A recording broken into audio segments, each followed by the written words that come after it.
What does Amber Heard have in common with the character Daenerys Targaryen from Game of Thrones?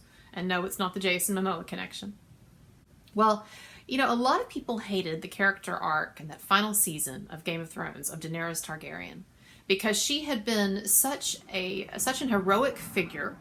She was arguably the most beloved of characters, or right up there with Jon Snow as being most beloved of characters. She was a kind of a feminist icon. I remember that certain politicians now and then would be compared to her. We had I think it was a state senator here in Texas. She ran for governor. She didn't get it, but she was a state senator named Wendy. I'm blanking on her name. But anyway, she did this really long filibuster in the Texas State Senate House about some abortion rights issue. I can't remember. It was a while back. It was like years ago. But she had blonde hair. And they called her, in the press, they called her Daenerys Targaryen, and they had her, like her face, like superimposed on the Game of Thrones character. My point is that all through and I haven't read the books, so I'm not familiar with any of that. I'm just talking about the TV show, the HBO show. All through Game of Thrones, every season, we have this sense of this character, Daenerys Targaryen, Emilia Clarke's character, as being this heroic character. And then what they did in the final season, is they twisted that. They made us finally see that perhaps what had been driving this character all along was not, alas, altruism or the desire to help people or break the wheel or all of those things, but perhaps what it actually was naked ambition disguised as a sort of idealistic activism. Now, where have we seen that before? Well, a lot, right? A lot these days. Yeah, so basically, as a number of people identified, they basically took Daenerys Targaryen's character, and they turned her into a kind of zealot.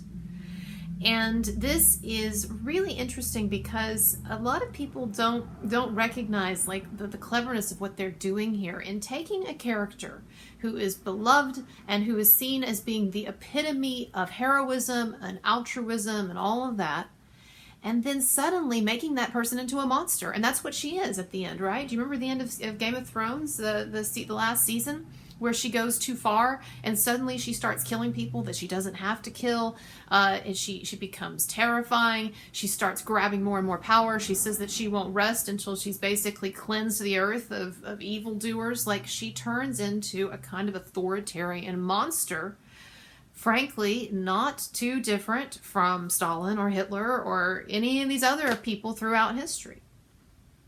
Now, the lesson there, and I'm not the only one surely to notice this, but there's a really interesting lesson there, and it goes beyond the lesson that people can change from heroes to villains, from heroes to monsters. Now, the lesson is actually even deeper than that.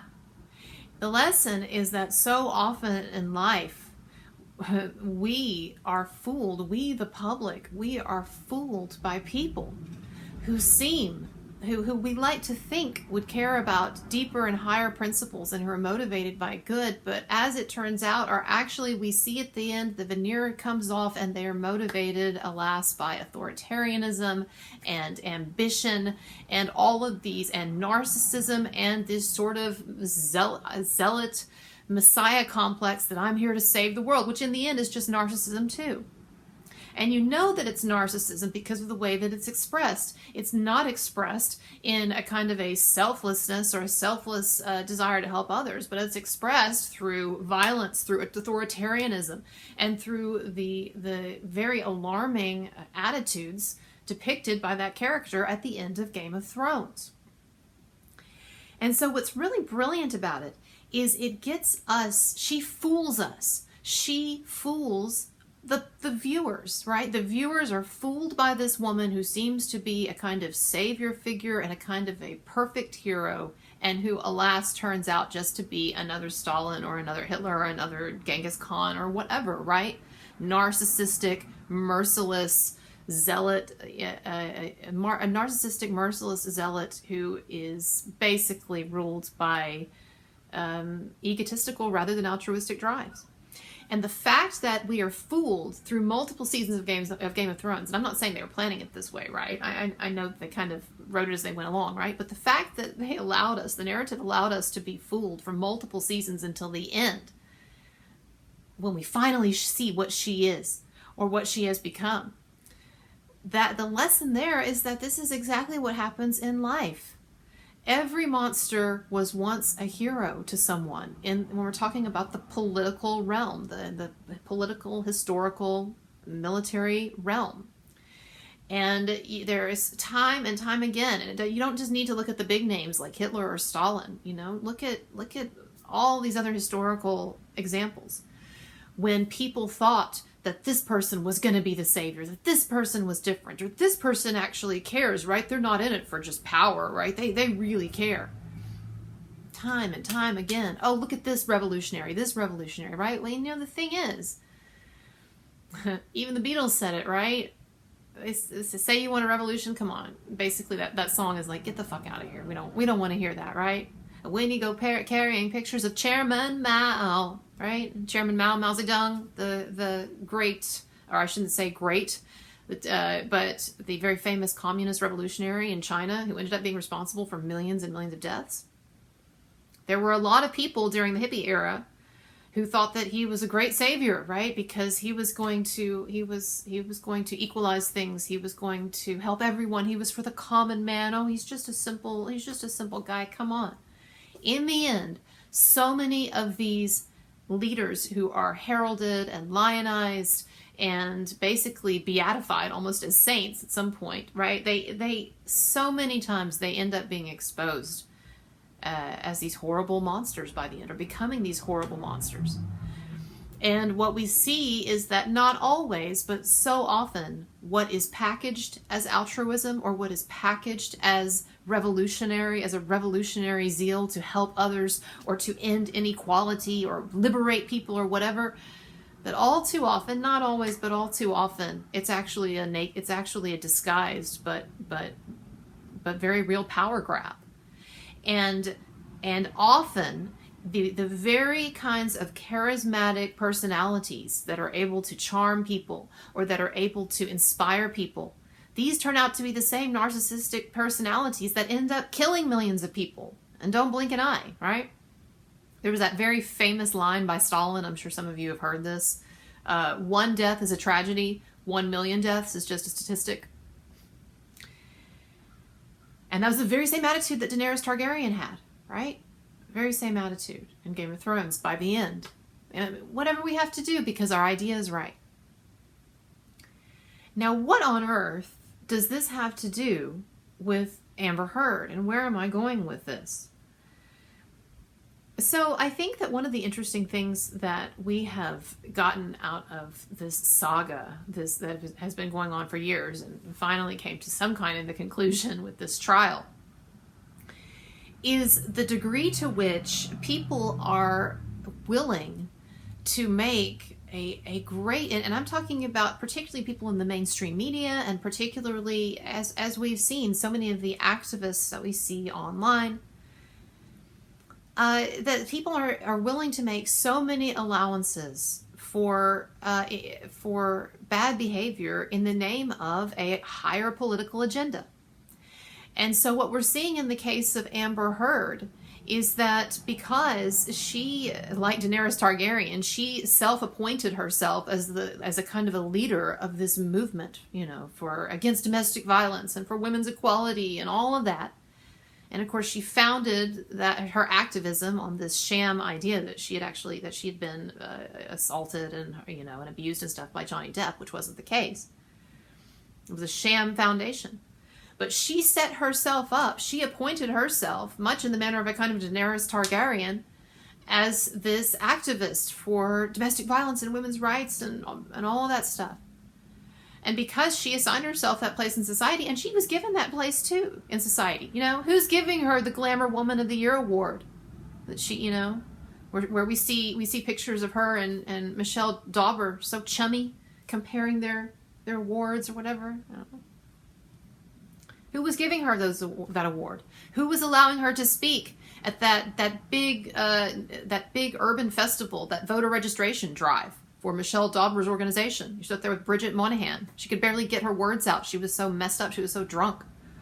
If you haven't voted yet, what are you waiting for? No, I'm sorry. It wasn't like that. It was actually worse. If you haven't voted yet, what are you waiting for? Anyway, that's my Amber Heard. That's my drunk, politically active Amber Heard. At least Daenerys Targaryen never did that. So, yeah. Society, mainstream media, and yes, I'm sorry, but a number of these feminist activist groups, giving her this platform, all too happy to let her speak at some of these rallies. I still get disgusted when I see that video of her at a separate feminist rally in Los Angeles, talking about how she awoke one day, after her marriage to Johnny Depp, to find that her voice had been stolen, or that she was oppressed, that she didn't matter, that nobody cared, So anyway, yeah, she took this place in society. She was propped up as this activist. You can still find her on the ACLU's website. Isn't she still on their website? Isn't she still their gender ambassador, or their gendered violence or domestic violence ambassador? I mean, what the fuck, ACLU? Are you fucking kidding me? You still have this woman on your website. And after she gave you all that terrible publicity too. I mean, you guys are really, it's like ACLU, y'all are Amber Heard cucks. I mean, she just keeps shoving it up your, she just keeps doing stuff to make you look bad. Just dragged you through that whole trial, basically, caused you to be dragged through that whole trial and humiliated. You're now a laughingstock, ACLU. And you're just like, well, okay, we gotta keep Amber happy, gotta keep her on our website. Gender ambassador.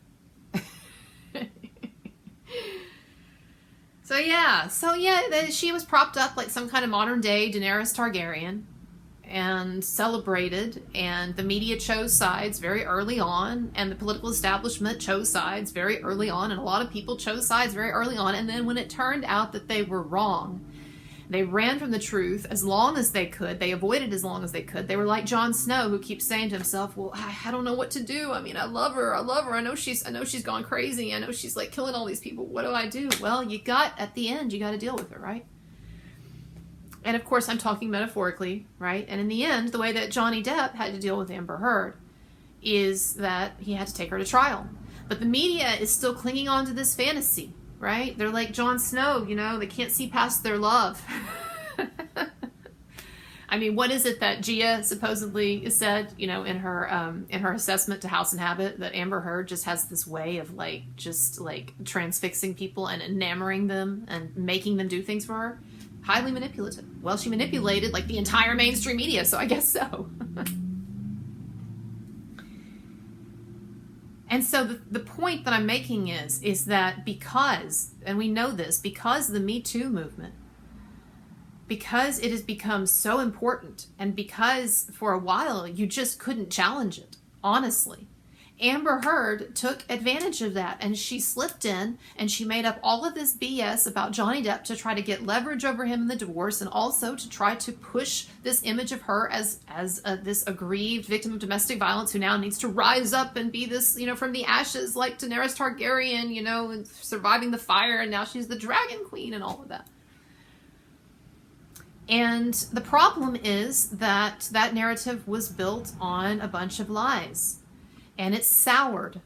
And when it soured, there were a bunch of people in the mainstream media and a bunch of activists and a bunch of people who didn't want to believe that the party was over, or didn't want to believe that it was a lie and that the game had soured. And they just have refused to see the truth. They've refused. Because to see the truth, or to acknowledge the truth, would be to have to acknowledge that there are some problems with their ideology, and there's some problems with the dominant Me Too narrative, and also that there are some problems with the fucking media, that they were so slow to jump on this case. I mean, that's part of what's going on here, and what I keep saying in my videos is that part of this is just a kind of an embarrassment that's getting now sort of like displaced or projected, outward as aggression, as attacks, but a kind of embarrassment that they missed this huge story and that they've been behind every step of the way.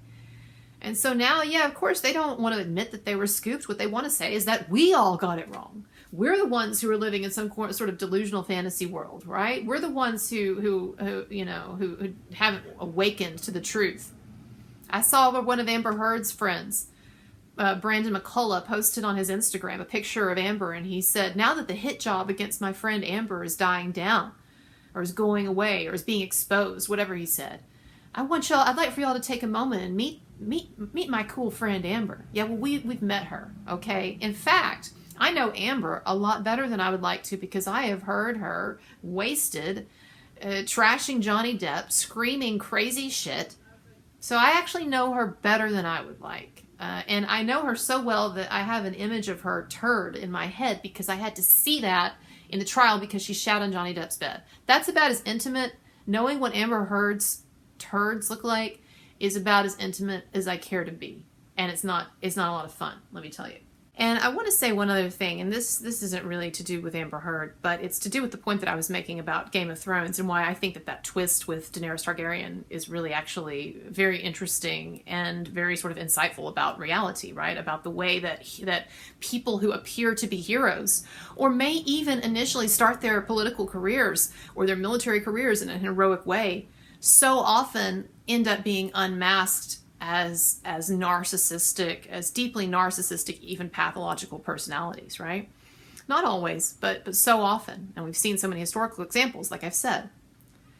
And I think that what is interesting also about this is not only what it tells us about the tendency of these things to happen historically, but also the insight that it gives us into into all of our hearts, into the human condition itself.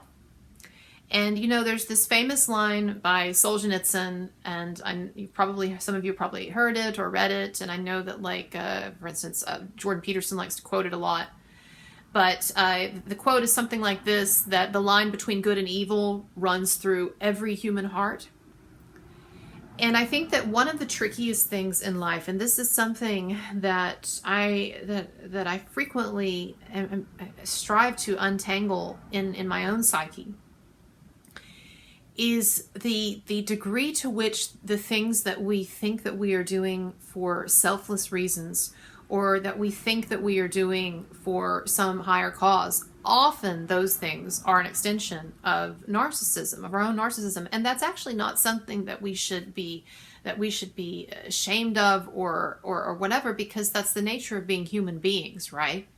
Is that at the core of a lot of our behavior is a kind of a narcissism. And I'm not talking about narcissistic personality disorder. I'm not talking about Amber Heard now. I'm not talking about Daenerys Targaryen. But I am talking about the way in which in life we are often so reluctant to, as Carl Jung would say, to face our shadow. And I think that one of the tragedies of Amber Heard's life, now to go back to her, one of the tragedies of her life, or one of the great tragedies that we see in the final season of Game of Thrones, is the inability of both of these characters, or both of these people, to face their shadow selves and to acknowledge that. And both of them seem unable to face that or to come to terms with that. And so there is a kind of a delusionality fueling all of their behavior, and they're unable then to really change.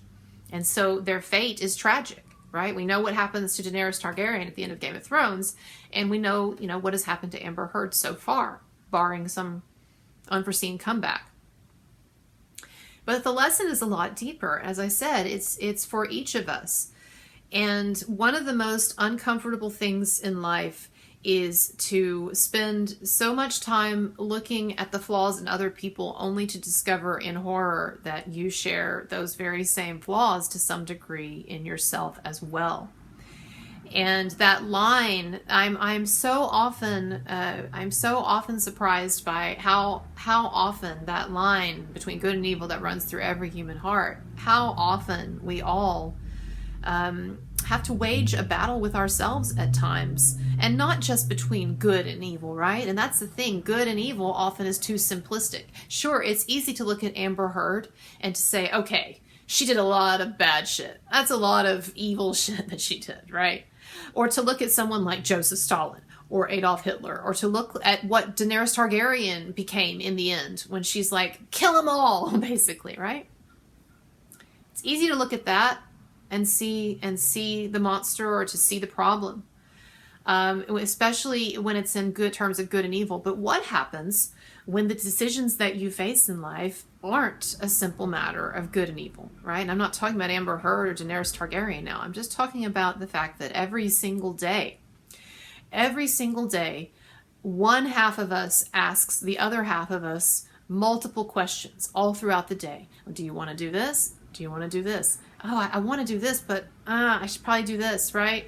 And it could be as basic, I've said this before, as basic as, am I going to drink a soda today, even though I know it's poison, but it tastes good, you only live once or whatever? Or am I going to go with this more health conscious right side? There's always sides of us that are fighting. And it is so easy to take that sort of internal dissonance, or that sort of internal discord, and to try to then project that outward. And I think that that's a lot of what's going on actually with Amber Heard in a number of ways. And so, one of the challenges in psychology and also in philosophy is how to do, and in theology, right? Religion, so much of religion is involved, is interested in this idea too, of how to deal with the shadow self. So anyway, those are just some things that I've been thinking about, but there will be more to come in the very near future. And as always, like and subscribe and all of that stuff. And I'll talk to you later.